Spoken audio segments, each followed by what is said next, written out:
The deal when Pete Karmanos bought the team was basically structured to move the team out of town. It wasn't the kind of deal that should have been constructed in order to keep it there. Raleigh is in the final two in the hunt for the Whalers. This trip by owner Peter Karmanos and the Whalers brass affirms our area's shot at the NHL. You know, we had a lot of guys from ESPN that we would hang out a lot, play some golf together. I used to play with Carl Ravitch, Mike Tirico. So we would spend time, but yeah, they were asking questions too. Steve Levy, like all those guys that you know, that you still see on TV to this day, but those were the guys that were passionate about the Whalers, and they even wanted to know what was happening. At the end of the day, you always thought they were going to come to a deal. Today, the Carolina Hurricanes unveil the team's new logo, a rough and tumble, hockey-solid red and black look. I was at the very first game, the first year in Carolina, and I interviewed Jim Rutherford in the owner's box with Karmanos sitting there, and I asked him, you know, why are we anywhere but Hartford? Welcome to the Canes Corner Podcast with your host, Adam Gold. The Canes Corner Podcast is a part of the Capital Broadcasting Podcast Network. And now, here's Adam.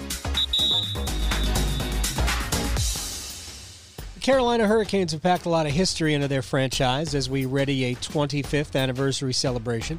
There was, of course, the Stanley Cup Championship of 2006, the pinnacle of the entire sport. But there was also the improbable run to the 2002 finals, which included that Game 1 overtime goal from Ron Francis that planted that miracle seed in the minds of hockey fans around the globe. There were conference finals appearances in 2009 and 2019, but there was also a decade-long playoff drought. Hi, this is Adam Gold, and with the Hurricanes riding the crest of 4 straight years of postseason hockey, it's easy to forget where they came from. That where was Hartford, Connecticut, the capital of the Nutmeg State, caught just about dead in the middle between Boston and New York City and their millions of rabid sports fans. The Whalers had a cult following of sorts, not tons of fans, but thousands of people who took ownership of their team, and a team that represented their community and a community that loved them back, not unlike their new home of Raleigh, North Carolina, if you think about it. So for the next several weeks, we'll celebrate the move, remember the people, and honor the memories of where it all began. Officially, the Whalers announced that they were leaving Hartford March 26, 1997, just a few years after Peter Karmanos became the club's owner. Adding to the oddities, there were still 9 games, including 4 remaining at home in the regular season, and it would be a month and a half before they announced where they were headed.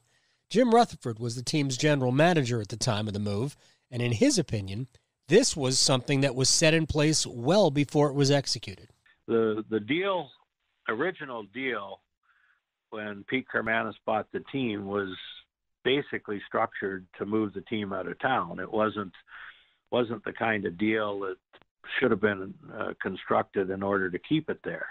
And it was based on the losses, which they already knew, based on the economics of that market, that you're going to reach the losses to trigger the option of moving. And those losses were reached within 3 years instead of 4 years. Now, the state could have forced Pete to stay in Hartford another year, but things weren't going to change unless a new arena was going to be built. Hartford, I feel very bad for Hartford still to this day, because they really had a real core of hockey fans there. And if the team was a little bit better at that time, the attendance would have been better. But the downfall had nothing to do with the hockey fans. It was the corporate community, which was really driven by the insurance company in the heyday, in their heydays of the 80s. And they had a very vibrant economic community at that time with a lot of insurance companies. But over time, going into the 90s, some of those insurance companies left Hartford. Some of them merged. And from a corporate community point of view, it wasn't big enough to be able to help an NHL franchise, and that was unfortunate. It wasn't anything that anybody could do about it at that time. It was just the way everything went. But to this day, I feel bad for those people in Hartford because there were a lot of great hockey fans there. Funny thing about those fans, you know a lot of them because so many of them worked at ESPN and were neighbors of some of the players, like Hurricanes legend Glenn Wesley. I had a real close friend, Carl Ravitch, who worked with ESPN, and he was 2 doors down from me, and we used to play a lot of golf together. So, you know, we had a lot of guys from ESPN that we would hang out a lot, play some golf together. I used to play with Carl Ravitch, Mike Tirico. So we would spend time, but yeah, they were asking questions too. Steve Levy, like all those guys that you know, that you still see on TV to this day, but those were the guys that were passionate about the Whalers, and they even wanted to know what was happening. Longtime TV voice John Forsland got his start with the Whalers a few years before Karmanos bought the team and was always wary of underlying problems. I got the job in Hartford in July of '91, so this predates Peter Karmanos. It gets to Richard Gordon's ownership. And there were all kinds of speculation about the owner not being happy with the arrangement and kind of showcasing his team to suitors in Minnesota and elsewhere to move the team and use it as leverage against the government to get what they wanted. So I think from the very beginning there was some type of cloud over the franchise. Was it like a slow death? Yeah, that's a good way to phrase it, a slow death. I think it was. I think it was something that was brewing. Some people buried their heads in the sand and thought it would go away. And the fans really were the ones who are always the victim in situations like this, but certainly were the victims in a situation like this because they were used along the way to kind of prop it up, to put it in a better position to keep it there, which is not unusual. So that's where you kind of feel really bad. But I think it was dying a slow death. It had to be addressed. The league had to address a few things too. These things were kind of tied together, what was going on in the NHL in terms of collective bargaining and a new commissioner and where he wanted to take franchises as opposed to where they were. So I think all of this was a kind of a negative perfect storm.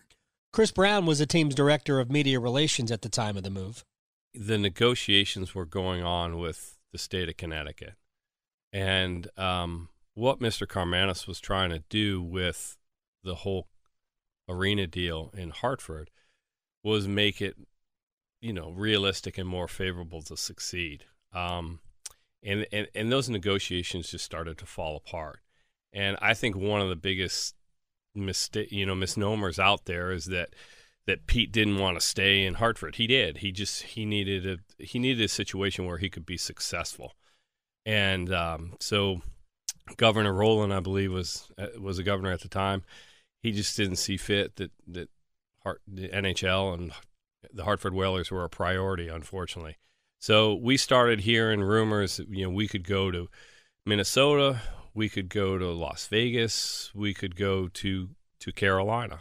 So started hearing those rumors probably in the spring of our final season.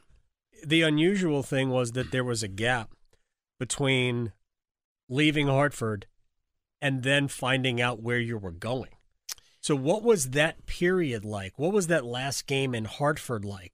Well, the interesting thing is, if I remember correctly, the news, the story that the Whalers were actually leaving Hartford was leaked and then announced by a political reporter in Hartford. Our sports guys didn't get the scoop, and Mike A-Race is still a little upset with Hartford Current that he didn't get that lead. I hadn't, obviously, no idea because I wasn't at that level. So to find out that the negotiation had broken off and we were going somewhere else was definitely a shocker. It wasn't something that we didn't expect, but it was still, because it happened, I think, a couple hours after one of our regular season games. And so there was that finality of it all. The final game in Hartford, it's still tough for me because you saw grown men crying because it was the last time they're going to cheer for their team. Right. And they cheered for them since they were 6, 7 years old. So I still, when they do Hartford night in Carolina, I have mixed emotions on it because I know there's a lot of people that they lost their team. So it was tough. Rich Coppola was the sports director of Fox 61 in Hartford at the time. The feeling I got from people involved, not necessarily just all government people, is that one of the things that would happen is Karmanos would say he wanted A, B, and C, and then they would produce A, B, and C. All of a sudden, he wanted D, E, and F. I just think he wanted out, and no matter what they did, I don't think they were going to stay. I was at the very first game, the first year in Carolina, and I interviewed Jim Rutherford in the owner's box with Karmanos sitting there, and I asked him, why are we anywhere but Hartford right now? And Rutherford, who I really liked a lot, had great respect for, he kind of passed it on to, that this one particular person in government should have locked us in a room until we had a deal. That wasn't the case. But what could he say? The only radio voice the Whalers and Hurricanes ever had is Chuck Hayton. Behind the microphone from the time the Whalers joined the NHL after being born in the upstart WHA in the early 1970s, he reflected on the circumstances.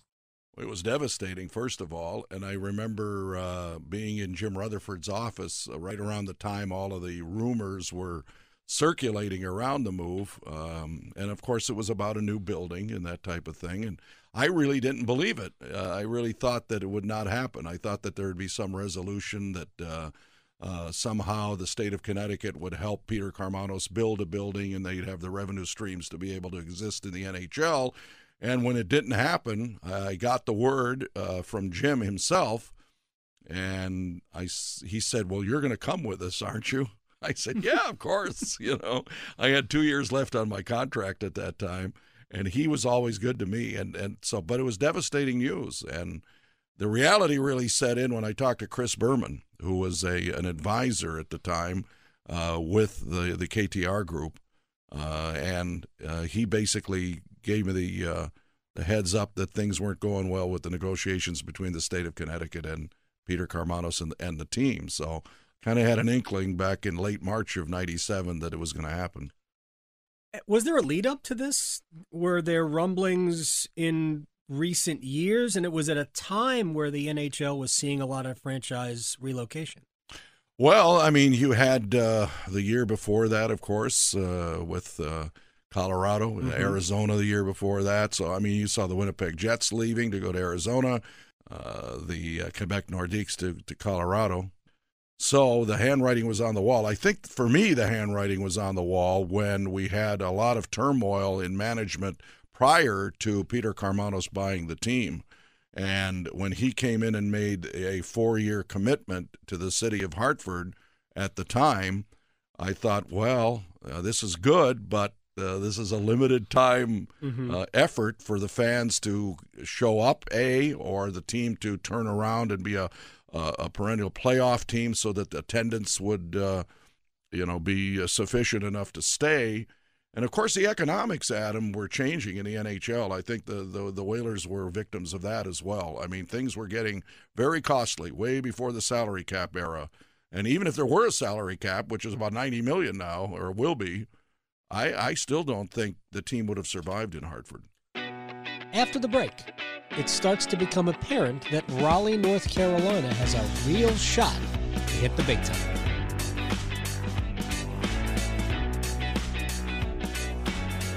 Raleigh is in the final two in the hunt for the Whalers. This trip by owner Peter Karmanos and the Whalers brass affirms our area's shot at the NHL. It's a follow-up visit for the Whalers owner. He visited Raleigh 2 weeks ago for an aerial view of the arena site and to talk with Capital Broadcasting about a TV deal. I've just gotten in town, all right, and As I was leaving town, the Columbus people were saying, really, we're number one, aren't we, Pete? So, and the answer I gave them is the same one I'll give you. We're trying to do an objective review of the two places that I have picked as potential places to relocate at, and be better prepared to answer that question after we've gone back, had a chance to evaluate things. WRAL's Mark Roberts, who will play a much larger role in the inaugural season for the Hurricanes, was on that report. But Caton realized early on that this was not going to end in Central Ohio. The day after the announcement was made, which was on March 26th, the day after the Colorado game, I got a phone call from Columbus, Ohio, and a talk show person in Columbus wanted to do an interview with me about the Whalers' possible move to Columbus, because it had been thought that Peter Karmanos, who had ties, of course, to the Midwest, being from Detroit, so it fit that Columbus was a place that he wanted to have a team, except they didn't have a building. And what we didn't find out later was, and then I got another anonymous phone call after I was on this talk show, and it came from a business person, and he got my phone number from the host at WBNS. He calls my house after I'm on the air with the host, and he says, you know what? You've been fooled. They're not moving to Columbus, and here's why. 1, 2, 3, 4 points that he made, and he must have been very connected, because I took that, filed it, and I thought to my wife, we're not moving to Columbus because I believe this guy. He's making a lot of sense. The first thing on his list was that the business community did not want a relocated team. They wanted an expansion team. That turned out to be true, didn't it? 3 years later with the Blue Jackets. They did not have a building, and they were never going to finance a building as Peter Karmanos wanted. The other rumor was Minnesota, who had lost their team in '93 to Dallas, and we also saw what happened that year. Same thing. And behind it all is the commissioner of the NHL, my good friend Gary Bettman, who I think was pushing for those to be two areas of expansion. So there wasn't going to be a way that the league was going to allow Peter Karmanos to move to either Columbus or Minnesota. So the third surfaced city was Raleigh. And I'm thinking, well, it can't be Raleigh. It's got to be either Columbus or Minnesota. But as time went on, in that 6-week period that you're talking about, it became more and more evident that the Whalers were going to move to the Triangle. WRAL sports anchor Jeff Gravely. You know, the Hartford situation was unfolding, and all of a sudden, you know, you start to hear something in March that the Whalers are going to leave. And then and it was in May when it was announced that they're coming to Raleigh. And then it was in the fall that they started playing in Greensboro. Yes, that was a very complex puzzle to put together. But, you know, it happened so quickly and so fast in '97 that it's hard to believe that you had an announcement and you also had games being played as the Carolina Hurricanes in the same year. Today, the Carolina Hurricanes unveil the team's new logo, a rough and tumble hockey-solid red and black look. I think it's great. I think that's a first step in establishing identity to the organization, and now it's the job of us as players to turn it into a logo to be proud of. Over the past couple of weeks, players, coaches, and team officials have been in the Triangle area searching for a place to live. Today's logo unveiling reinforces just how fast this Hurricane is moving. What's more, fan interest is starting to catch fire, too, as evidenced by today's turnout. The Hurricanes that was the lead name to be had, but they were also considering being called the Ice Dogs, which I don't know. And Adam, there were some people that were upset that they were being called the Hurricanes, when that was basically a tribute to the resiliency of the state of North Carolina going through so many hurricanes and coming back on the other side. But there were a lot of people that were upset that they were being named after something that really is a negative to our state. And I'll take Hurricanes over Ice Dogs any day. Yes, I agree. I think we lucked out on the name situation there. Thankfully, no Ice Dogs. Mark Anderson, current president of the Hartford Whalers Booster Club. Yes, it still exists. And he was operating at the time under the "so you say there's a chance" philosophy. At the end of the day, you always thought they were going to come to a deal. At the end, before it actually, you never believe it's going to happen until it happens, right? I'm a baseball fan, so I'm also a bit of a baseball nut in terms of historian. So I know, I've seen all the things about the Dodgers when the Dodgers and Giants left New York in the 50s. And Dodger fans will tell you, and you saw it like on the baseball, if you ever saw the baseball miniseries that Ken Burns did eons ago, the fans never thought it was going to happen until it happened, right? They until it became official that the Dodgers were going to move to Los Angeles, they never, ever, ever, ever thought, wow, this could really happen. They could actually move. And that was the way we all felt. We were all like, yeah, there's talk. And the other thing about us is when Karmanos announced that he was going to move, nobody knew where they were going to go. There was talk about an airplane hangar in Columbus, and it was 6 weeks later, I believe, that they settled on Raleigh. One of the problems with Hartford was Hartford, according to Rich Coppola. So the thing that I think people fail to realize is, it's a team without it didn't have a long winning history, certainly leading up to that. So, ticket sales, some years were pretty good. Other years weren't very good. But they had a poor deal with the then Hartford Civic Center, now the XL Center, where they didn't get, concessions and parking. So a lot of it was on ticket sales. And, by the time the last few years hit, their TV deal wasn't very good. I think it was $1 million a year, while the Islanders at the same time had like an $18 or $19 million a year deal. So Emil Francis, as a GM, when he signed, that deal in the 80s, Ron Francis was probably the highest paid Whaler at $300,000 or $400,000, I'm guessing. And then by the end of the deal, obviously, you have multiple players making multiple million per year. So, do the math. It was not a great fit. At some point, you got to tell the players where you're headed, right? Glenn Wesley remembers. Well, I think for us as a group, Mr. Karmanos actually took us all out for dinner one night, and he explained to us and told us that we were going to be going to Columbus. And so Columbus obviously never came to fruition. And I guess with him meeting with Gary Bettman, and so it was finalized and determined later on, shortly after that, after the NHL turned down him going to Columbus, that we were going to be going to Raleigh, North Carolina.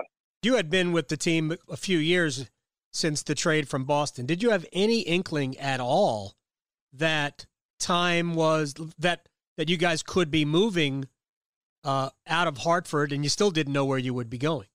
I think the third year, there started to be rumblings because the city, the mayor, obviously the governor got all involved in all the politics of, the team, possibly, getting out of the lease and, paying a fine and being able to move the team out of there. But there was obviously a lot of rumblings and there were, a number of rumors and kind of everything was up in the air for us, even as families. So there was certainly uncertainty for us all, but, it was hard to play too.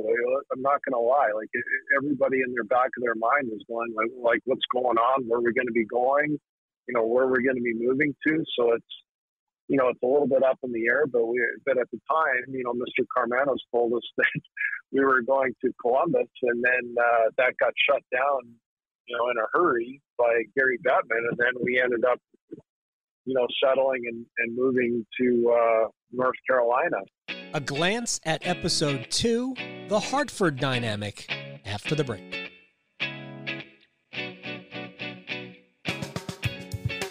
Next time, a look back at a truly unique Hartford market with some very real challenges. Hartford sports anchor Rich Coppola helps us out. You talk about the identity crisis. Well, being between New York and Boston, There's a lot of that goes on here. And I'll tell you, the Travelers Championship, the old Greater Hartford Open, I think one of the reasons it does extremely well, wins awards as the players' favorite tournament outside of majors, is because there's a great tradition, and there's a lot of pride in the state that this is something that is truly ours. We don't have to go to New York. We don't have to go to Boston, and they have to come here to see this tournament. And for a lot of people, that was the feeling with the Whalers as well. They're not Boston's team. They're not New York's team. They're our team. Hi, everybody, and welcome to Sunday Sports Replay. I'm Kevin Nathan. Tonight, we'll hear from Tiger Woods on his record-setting Masters. We'll check in on the Red Sox, the Yankees, and the Mets, plus profile someone who worked on the ice for the Whalers' first and last games. But first, it was a last game like none other. A day filled with as much emotion as any in the Whalers' 18 years in the National Hockey League. The Whales' final game in Hartford against Tampa Bay, and fans saying thank you. Glenn Wesley says thank you very much from Robert Cron on the pass. A couple minutes in, the Whalers with a 1-0 lead. Fans loving it. And Sean Burke doing the rest, robbing Rudy Poshek. Also a Tampa Bay goal disallowed. Then in the third. Isn't that justice served? The captain, Kevin Dineen, with what would be the game-winning goal. The Whalers hold on to win their final game in Hartford. The final score was 2-1 afterward. The players skated around the ice a couple of times, paying tribute to their great fans. I guess the reality is just kind of starting to set in on us, and there's disappointment to go around with everybody, and I guess we just wanted to acknowledge what a big part the fans have been to us. There was another element that made Hartford unique, as John Forsland notes, its proximity to Bristol, Connecticut. You have UConn, and then there's UConn, and then there's UConn, and then there's the Whalers. And for a lot of the young people that grew up in that generation, they loved both of those entities, and a lot of them went to work at ESPN behind the scenes. So you had a large portion of their employees that loved the Whalers. And they also loved, the perk of coming to our building and getting in the press box and, all those, all of them. Tirico, all of them came. Levy, all of them were young. All of them came in at the same time. All of them came to our games, went out after the games. It was a great thing. Ah, the ESPN dynamic. This Canes 25th Anniversary Podcast Series is part of the Capital Broadcasting Podcast Network, available wherever you get your podcast. With special assistance from Rusty Helser, I'm Adam Gold. We'll see you next time. You've been listening to the Canes Corner Podcast with Adam Gold. Yeah, I want to drive the Zamboni. Yes, I do. The Canes Corner Podcast is a part of the Capital Broadcasting Podcast Network.